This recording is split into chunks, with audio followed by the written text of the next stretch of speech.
America, Florida, Miami International Airport, May 11th, 1996, 11:30 a.m. 24-year-old Jay Smith is being dropped off by his good friend Scott Kleiman. Jay is on his way home to Montgomery, Alabama. Don't forget to say hi to your parents, okay? Tomorrow is Mother's Day, and his whole family are looking forward to seeing him, especially his mother Susan, who dotes on him. He is a wonderful child. I could not have asked for a better son. He is perfect in every way.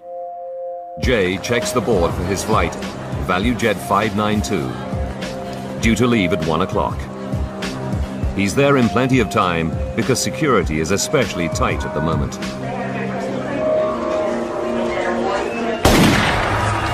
The 26th Olympic Games start soon in Atlanta, and already the FBI have arrested right-wing militants and discovered hordes of bomb-making equipment. Islamic terrorist Ramzi Youssef is also in the headlines. He's accused of trying to blow up the World Trade Center. The FBI believes that members of his gang could still be at large and ready to strike. Airliners are thought to be a prime target. Booked on the same flight as Jay Smith are Sue and Ron Carpenter. They got married just 3 days ago on a cruise ship in the Caribbean. Sue's brother, Mike, is delighted for them. She was never happier in her life, and I don't think Ron was either. They had common interest, enjoyed being together. They were such a good match. Also traveling to Atlanta, there are several children. Among them, Andrew Leonard, his brother Jeremy, and sister Tabitha. She turns 13 a week today. Final call for ValueJet Flight 592. In total, 105 passengers are about to board the aircraft. It's a Douglas DC-932, a twin-engine jet with a distinctive T-tail stabilizer at the rear. The DC-9 has been in service for over 3 decades and was once a mainstay of American domestic aviation. But its history is not without incident. Since 1966, 77 DC-9s have been lost, with more than 1,800 fatalities. Now 27 years old, this particular plane has clocked up over 68,000 hours in the air and is currently owned by the budget airline ValueJet. 1:25 p.m. Flight attendant Mandy Summers welcomes the passengers aboard. Her bubbly personality has earned her the nickname Mrs. ValueJet.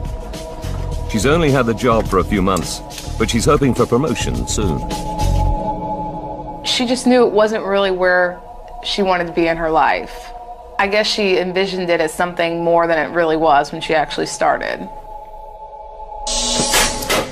At the gate, ramp agents load the DC-9's forward cargo hold with passenger baggage, 23 kilos of US mail, and some aircraft parts, 3 tires, and several cardboard boxes labeled COMAT, short for company material.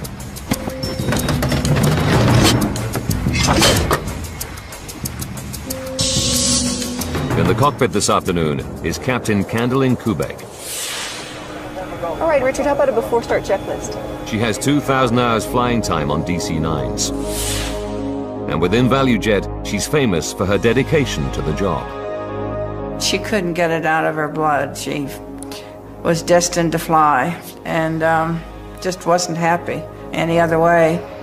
Surprise! The day before, Candy celebrated her 35th birthday.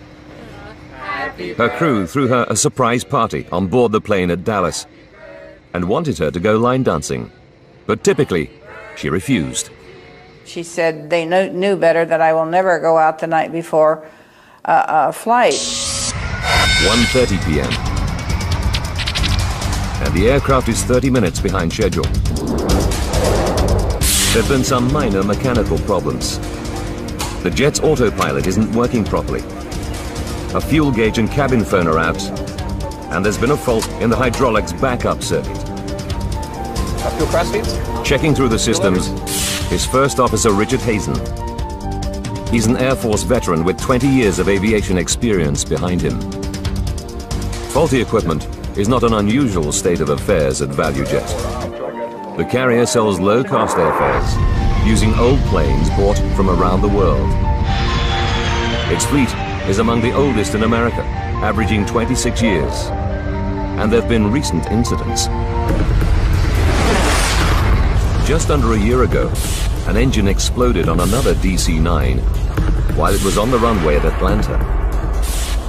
7 people were injured by flying debris, and the Federal Aviation Administration has the carrier under investigation. 1:32 p.m. Opa-locka Airfield, 16 kilometers from Miami International. Daniel Mulhaupt and his friend Rick Delisle get ready for a pleasure flight in Daniel's Piper Arrow light aircraft. 1:41. Mechanics can't fix the autopilot before the flight, so the flight crew disengage it. The other faults are not serious, and the plane is ready to go. Set pressure normal. Captain Kubek and First Officer Hazen go through their final pre-flight checks, preparing for takeoff. 1:44 p.m. After 44 minutes delay, ground control finally clears Flight 592, call sign Critter, for takeoff. For the 592, you're clear to Atlanta by the Miami 7. Clear on your side? Right. All right, clear over here on the left. Now the flight crew begin to taxi the 48-ton plane towards the runway and wait for their takeoff slot. 2:03. 63 minutes after the scheduled departure time, the DC-9 begins to accelerate down the runway. And Captain Kubek gently eases its nose upwards. At last, Flight 592 is on its way. For now, we ask that you just sit back, relax. Lead flight attendant Jennifer Stearns makes the customary reassuring announcement to passengers. Captain Kubek puts the plane into a climb, heading for its cruising altitude of 10,500 meters. Jay Smith and his fellow passengers sit back, relax, and prepare for the 92-minute flight to Atlanta.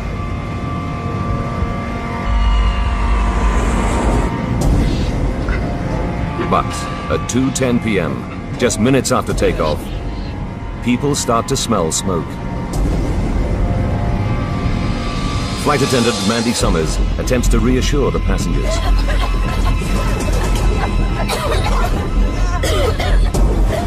But the temperature is rising, and the smoke is getting thicker by the second. ValueJet Flight 592, with the carpenters, Jay Smith, and 107 other passengers and crew aboard, is in serious trouble. 2:11 p.m., the situation is getting worse on board the DC-9 bound for Atlanta. Smoke is rising from the cabin floor, and it's getting thicker. At the same time, there's a problem in the cockpit. The pilots hear a loud bang on their headphones. What was that? I don't know. They know there's a problem with the plane's electrics because the battery charger has activated, trying to restore power. We're losing everything. Then smoke starts to seep into the cockpit. Critter 592, we need a V to return to Miami International. Turn left, heading 270. Descend and maintain 7,000. What kind of problem are you having? It's clear something is badly wrong. There's smoke in the cabin. 3 kilometers away, Daniel Mulhaupt is at the controls of his light aircraft. He sees a large jet making a turn. We're flying along, and around my 10 o'clock position, I saw an aircraft maneuvering along the canal. 2:11 and 30 seconds. On board the DC-9, Kubek struggles with the aircraft. It seems as if the controls are no longer responding normally. In the cabin, the temperature is rising. Flight attendant Jennifer Stearns bursts into the cockpit. She's desperate to know why the pilots have not lowered the passengers' oxygen masks. We need oxygen. We can't get oxygen back there. Jen, we can't do it. Can't do the mask. The pilots refuse. They realize they're not going to make it back to Miami and desperately ask for the nearest airport instead. We need vectors to an immediate. And Critter 592, back to your nearest runway. From his position in the light aircraft, it's obvious to Daniel Mulhaupt there's a crisis unfolding before his eyes. This guy is out of control. 2:13 p.m. On the canal below, Chris Osceola is out fishing with his uncle Sam Nelson when he sees the DC-9. Hey Sam, look at this plane. The aircraft swoops just a few hundred meters over the two fishermen. I don't see flames, I don't see smoke, the landing gear's up. He's doing some odd maneuvers out here. 2:13 and 34 seconds. On board the stricken plane, the passengers and crew have passed out.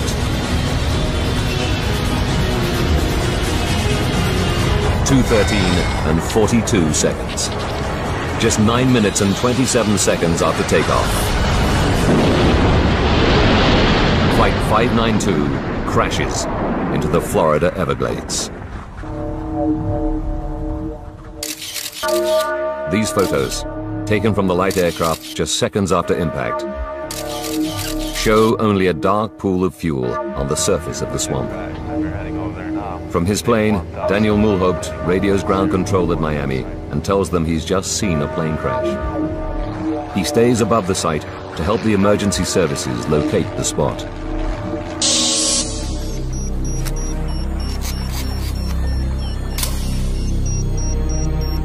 Fisherman Chris Osceola also takes a photo. When the two men climb to the top of the levee, everything is eerily quiet.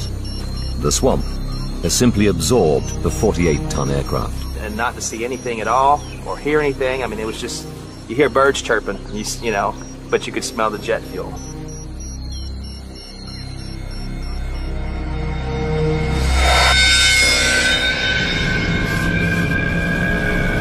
The crash site is 270 meters away from the nearest levee and 14 kilometers from the nearest road. Rescuers can only reach it by airboat and helicopter. They're confronted by a horrifying scene. Sergeant Felix Jimenez from the Miami-Dade Police is one of the first to arrive.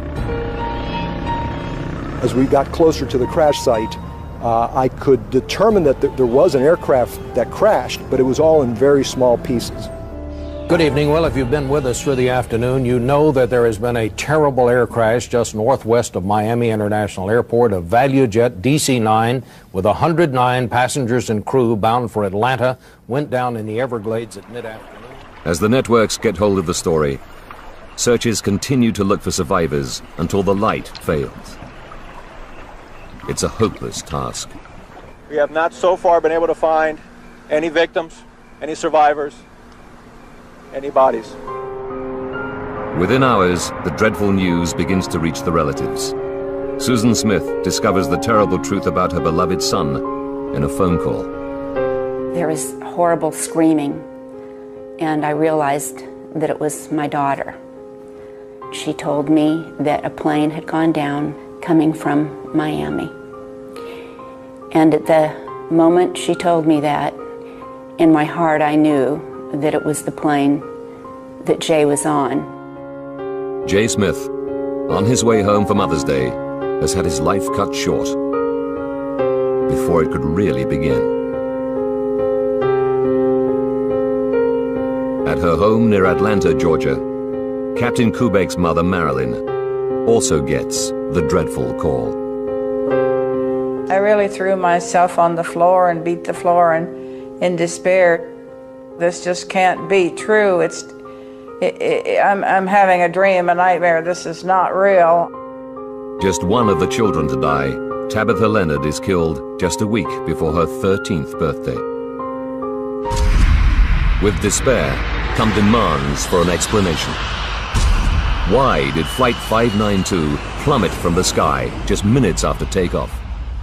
Why were two such experienced pilots unable to save the plane?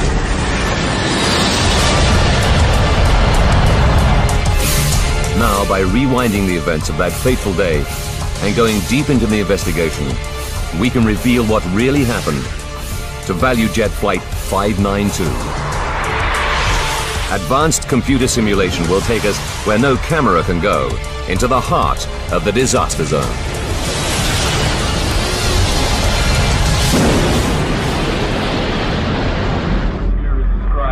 1,500 kilometers to the north, in Washington, D.C., National Transportation Safety Board expert Greg Feith watches the news from Miami.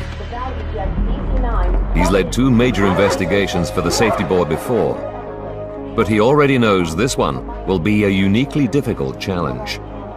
As I was running around my house packing to leave and having all the TVs on and they were showing aerial views of the accident site, all I could wonder as an accident investigator is how am I going to conduct this investigation when I don't see any visible wreckage? As Greg assembles the Safety Board's rapid response team, an NTSB official captures the scene with a home video camera. Just 2 hours after the loss of Flight 592, they're en route to Miami and fly over the crash site on the way. It's a sobering sight. Definitely not a lot of anything out here. With over 800 DC-9s in service, finding out just what happened is a matter of urgency.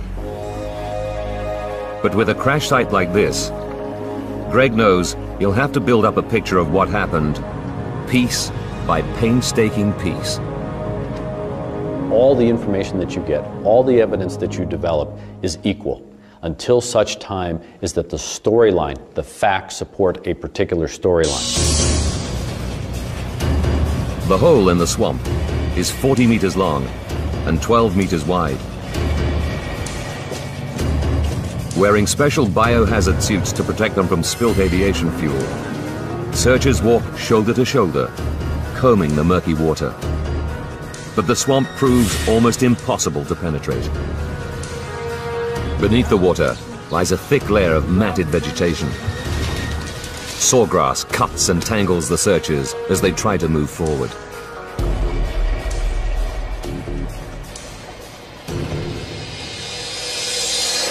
What is your full name, please? Jesse Lowell Fisher. And your occupation? As the search for clues gets underway, Safety Board experts make it a priority to interview the last person who spoke to Flight 592. What is your date of birth, please? Air Traffic Controller Jesse Fisher. Climb and maintain 7,000. They discover that the crew had reported smoke on board minutes before the crash. Smoke suggests one thing loud and clear: a fire somewhere on the plane. So the focus now becomes what's the origin of the fire that would create enough smoke for the crew to not only notice it, but have to report it. One answer could lie in ValueJet's all too recent history. Could this be a repeat of the 1995 incident? Could some kind of engine failure have led, even indirectly, to the loss of a second aircraft within a year? It's a frightening prospect. ValueJet alone have 47 other DC-9s in their fleet. Could they all have faulty engines?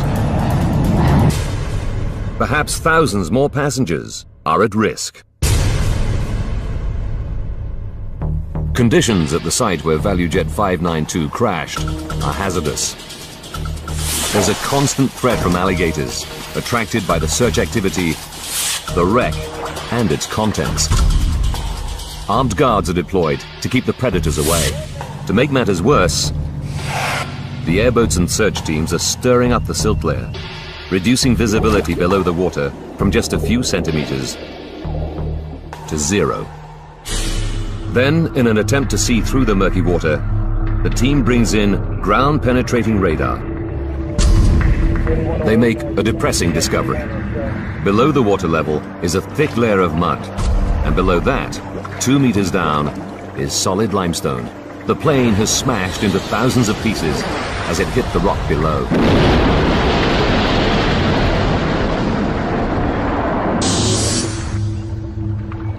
The team starts to piece together all the recovered debris at nearby Kendall Tamiami Airport, where Safety Board specialists will examine it closely. But early analysis of the engine wreckage offers little hope of an easy answer. Plane debris, sawgrass and swamp mud have become buried deep in the engine casings. Craig Fyfe knows that this is only likely to happen if they were working normally on impact. While he can't rule out some sort of engine malfunction, it's looking less likely as the cause of the crash. Solving the mystery will require all the experience the NTSB have to offer. So senior board members like John Golier, a DC-9 expert, are drafted in. Even for him, the huge loss of life is hard to accept. You still feel the pressure on your emotions, knowing that 110 people have died right in this area where you're working, where you're recovering pieces. And it does eat on you. For all the investigators, the search for clues is a grim task. Every time I went out to the accident site, knowing that there were a lot of children on this flight, and you see the remnants, it was very emotionally, it's very heart-tugging. It was very, very difficult every single day. Gradually, the relatives and public learn the full horror of the tragedy. When you go through something like this, you would give anything to have those people back in your life. I can remember seeing those images of the crash, and it tore me apart. I tried not to cry in front of my mother. I would go in the shower at night and just sob. Slowly, sections of the DC-9 begin to take shape on the floor of the hangar. The investigators painstakingly recover, decontaminate, and identify thousands of pieces. There are two parts that would help the investigation more than any other: the flight data and cockpit voice recorders.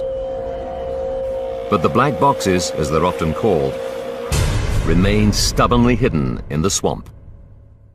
Without them, it would have made the investigative process very difficult because they were going to provide us with a lot of information. The team carry on regardless and find that even without the black boxes, the wreckage in the hangar does begin to yield useful information. Metal seat frames have melted. Carpets and fuselage coverings have burned intensely. It becomes clear that the smoke that First Officer Hazen reported has indeed come from a devastating fire, one hot enough to melt aluminium. They estimate temperatures in the cabin area must have reached at least 815 degrees Celsius. But even for DC-9 expert John Golier, the source of such an inferno is a mystery. We knew that there was an intense fire. What that meant, how that happened, was eluding us. Then, as one of the police teams fans out across the muddy pools of swamp water, an officer steps on something solid. A moment captured on camera. It's the FDR, or Flight Data Recorder, a major find.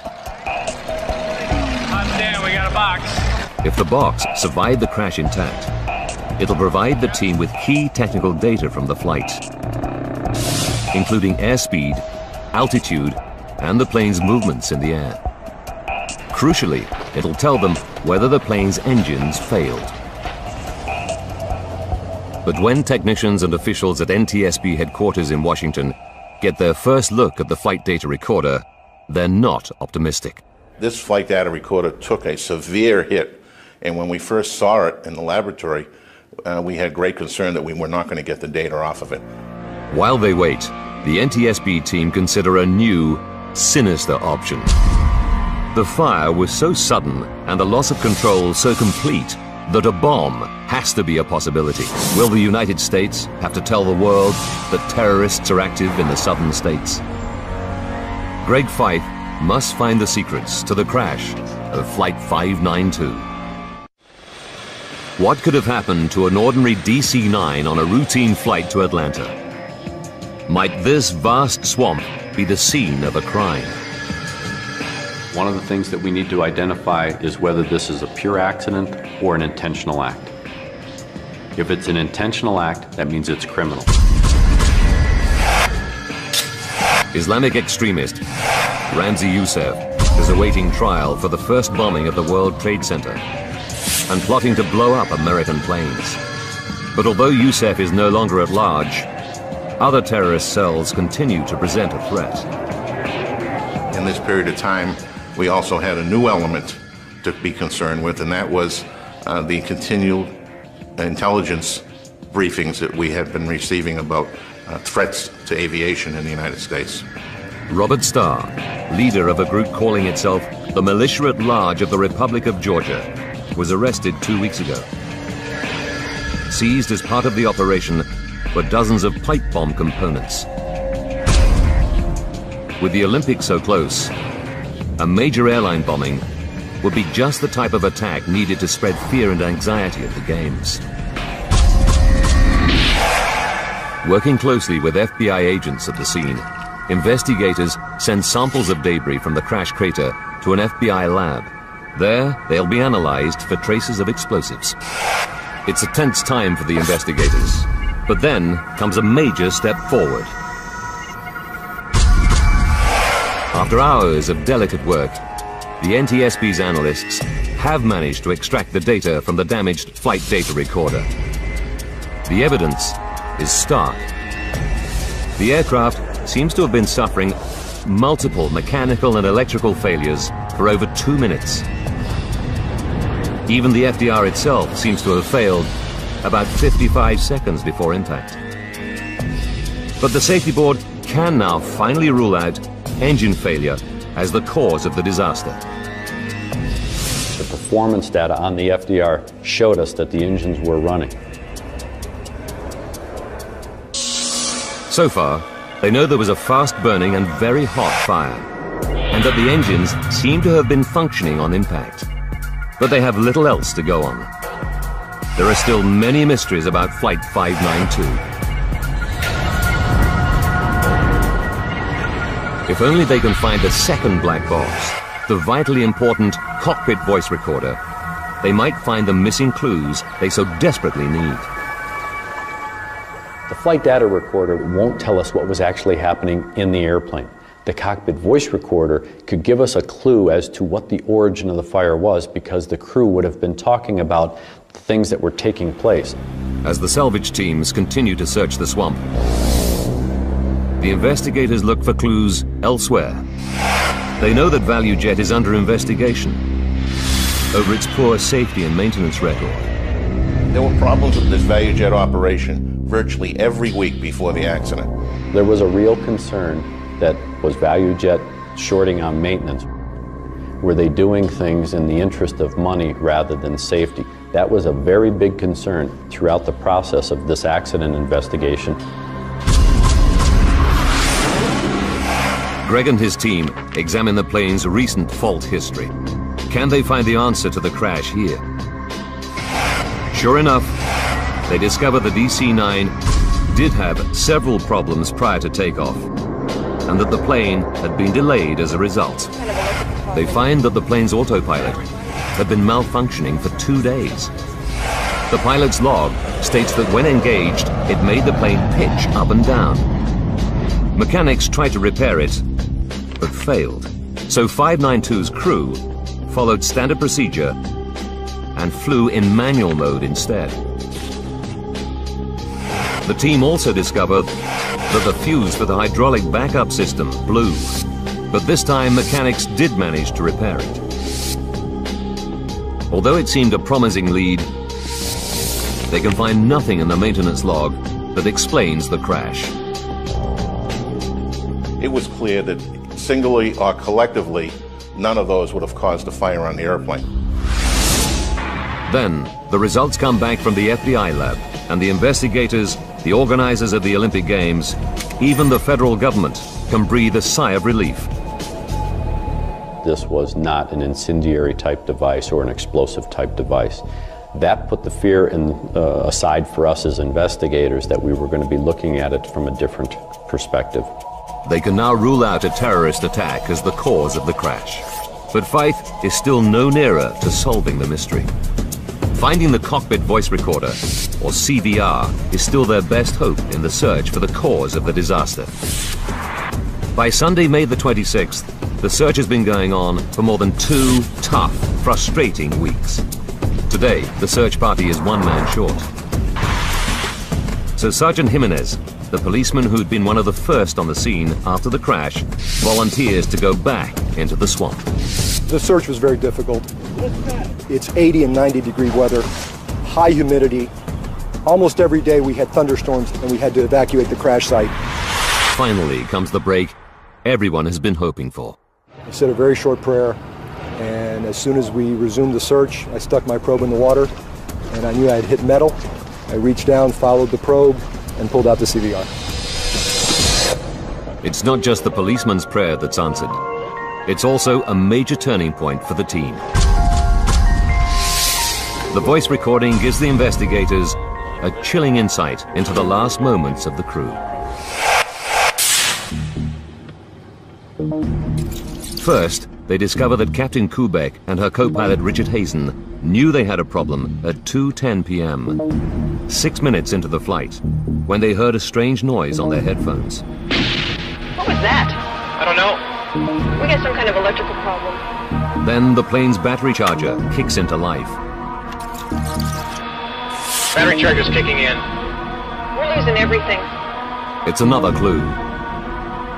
The battery charger would start if there was a loss of electrical power. Could an electrical fault have caused the fire? After all, the DC-9 was 27 years old and carried kilometers of cabling. A faulty wire in or near the passenger cabin might have caused a spark and started the blaze. It's a long shot because pinpointing such a short circuit is extremely difficult. But spurred on by the cockpit conversations and the FDR record, Greg tells the investigators to probe the remains of the wiring and the circuit breakers. Much of the wiring has been badly damaged or completely destroyed. The rest is in bits on the hangar floor. But for the team, there could still be clues to be had. Because it's broken in 10 places, that doesn't mean it's not going to tell you a story. Every one of those pieces, when you decide to look at them, has a story to tell. But try as they might, they can't find any evidence for a short circuit. It's another dead end. Once more, they return to the cockpit voice recorder. We need oxygen. We can't get oxygen back there. Nearly 3 minutes before the crash, Flight Attendant Jennifer Stearns opens the cockpit door. It's clear that the passengers in the cabin are the first to be overcome by smoke. To Fife, this places the fire somewhere behind the pilots. The investigators at Kendall Tamiami concentrate on the area around the jet's passenger cabin. What they discover is shocking. The fire was so intense here that the floor has literally melted away. Could something beneath the passengers' feet, possibly in the forward cargo hold, have started the fire? It's an unlikely scenario. This compartment is officially known as a Class D hold. Completely airtight, it also has a fireproof lining. Any blaze here should quickly burn itself out through lack of oxygen. But Fife decides to check it out anyhow. We had to go back to the manifest. We had to see what was in that forward cargo hold. The safety board studies the paperwork to see if the forward hold contained anything suspicious. It indicates that in the hold were 28 kilos of mail and some passenger baggage. But with a bomb or incendiary device already ruled out, investigators move on. The manifest also shows 2 consignments of aircraft parts in the compartment. Instantly, they see something suspicious. 3 tires from another DC-9. For transportation, tires should be filled with nitrogen and underinflated or they can burst. An oversight here could possibly be the cause of the disaster. But the records show that the ground crew followed correct procedure. Another promising lead has gone nowhere.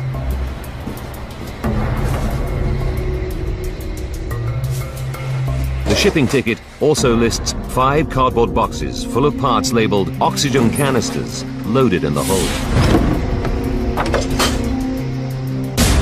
At first, Greg and his team have no concerns. They think they're empty steel oxygen cylinders as fitted to many different kinds of plane. But then, the whole investigation takes a dramatic turn. These are not simply oxygen cylinders. In fact, they're chemical oxygen generators. Small metal canisters containing a volatile and potentially hazardous mix of compounds. Investigators are horrified. That changed the whole complexity and complexion of the investigation. When installed, the generators supply oxygen for passengers in an emergency.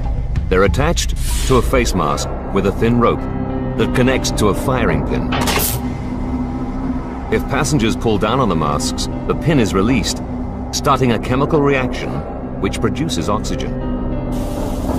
During use, the generator's surface temperature can reach 260 degrees Celsius. Could the spare generators housed in the hold have somehow activated and burst into flames? There's just one problem with this theory. The shipping ticket lists all the generators as empty, so they couldn't have been hazardous. Or could they? Investigators interview staff from ValueJet's maintenance company, Sabertech, based in Miami. They discover that the generators in the boxes on board Flight 592 had been removed from 2 McDonnell Douglas MD-82 jets because they were out of date. The rules for disposal are clear. They should either be activated and disposed of properly, or made safe by fitting small safety caps over the firing mechanism. Sabertech produces work cards confirming that the generators were properly dealt with. But then comes a remarkable discovery. Salvage teams recovered 28 of the generators from the swamp, 18 almost intact. Greg and his team examined them carefully. To their amazement, they discover that 9 of the 28 show signs of activation. At least some of the oxygen generators could not have been empty as the shipping ticket said. When they questioned the Sabertech workers further, they admit that they did not fit any safety caps on the canisters. They just duct taped the cords round the metal canisters or cupped them and stuck the ends down with tape. Then they signed off the work cards, even though the correct procedure hadn't been followed. Finally, a stock clerk packed them loosely under a layer of bubble wrap. I couldn't understand how the process could break down so substantially, and the carelessness that originated on the shop floor could escalate to getting these oxygen generators on the airplane. But so far, it's only a theory. Greg and the team don't know for sure whether an activated generator could produce enough heat to start a fire.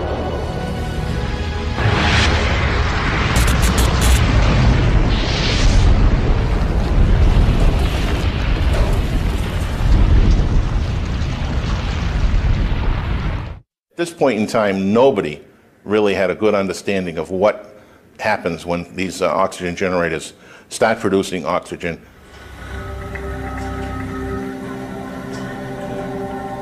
The NTSB embark on a critical experiment. They construct a replica hold at the Federal Aviation Authority's fire test facility near Atlantic City. Technicians place 28 generators in a box and cover them in bubble wrap. They pull a wire connected to the pin of one generator and retreat. They have high hopes, but the generator heat produces just a small fire and a little smoke. None of the other generators activates, and the box doesn't catch a light. Greg's theory doesn't seem to be standing up. That first test was discouraging. You tend to start to question, are we really going down the right road? With the public, the airline industry, and friends and families of 110 people pressing for answers, the NTSB are facing a crisis. The mystery of what downed ValueJet 592 is proving a tough nut to crack. Early results from the fire test facility suggest that the chemical oxygen generators simply don't create enough heat to start a fire. Greg and the team have to try again. They have no alternative. They repeat the test, but this time they copy the conditions in the hold more accurately. They use more generators, baggage, and an airplane tire. This time, the fire takes hold in just a few minutes. After 10 minutes, the roof of the test hold is at 1,100 degrees Celsius. A minute later, it's climbed another 430 degrees. 30 seconds more, and the temperature is too high to be measured accurately by the lab equipment. Then, after 16 minutes, comes a noise that provides the last clue. The tire in the recreation of the hold has burst. The oxygen generators did have the capacity to start and sustain a fire. You have 144 little blowtorches in essence, and the intensity of the heat escalated from what we found in post-accident testing to over 3,000 degrees. Investigators now know the critical chain of events that led to the crash of Flight 592. They know why a fire started on board the plane, what fueled it, and why the pilots lost control of the aircraft, leaving everyone on board seconds from disaster.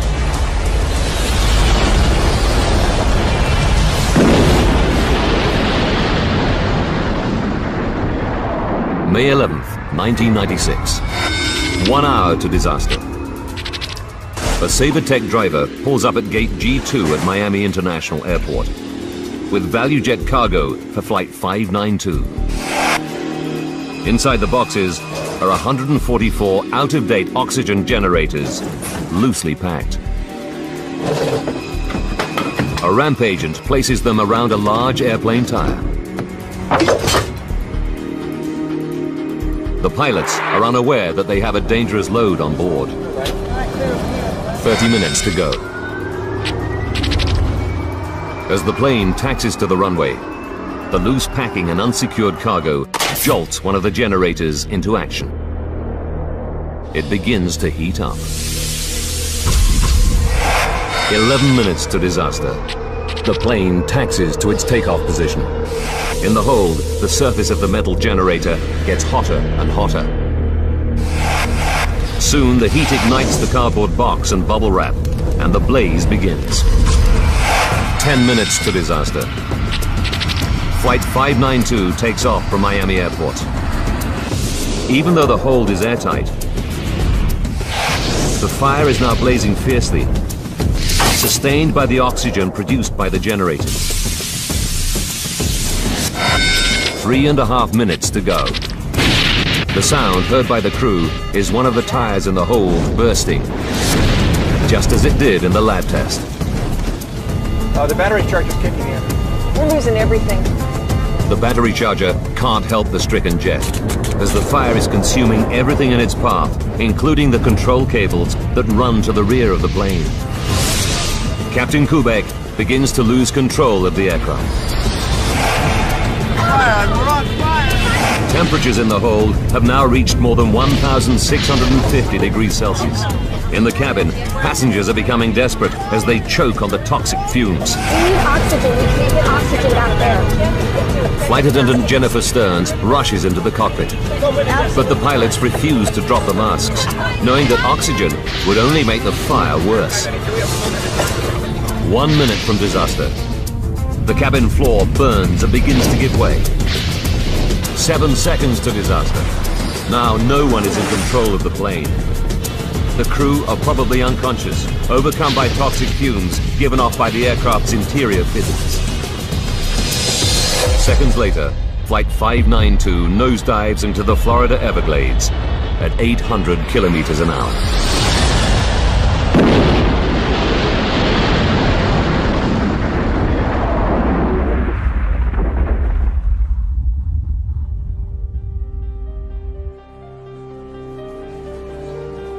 Nearly 3 months after the crash, relatives hold a mass funeral for 48 of the victims, whose remains are interred together. ValueJet eventually takes over another company and becomes AirTran. Sabertech is fined $500,000 for its part in the tragedy, but goes out of business before the money is ever paid. Since 2001, fire detection and suppression systems have become mandatory. In the United States, it takes a dramatic event to move the regulatory authorities to change. And in this case, it took the loss of 110 people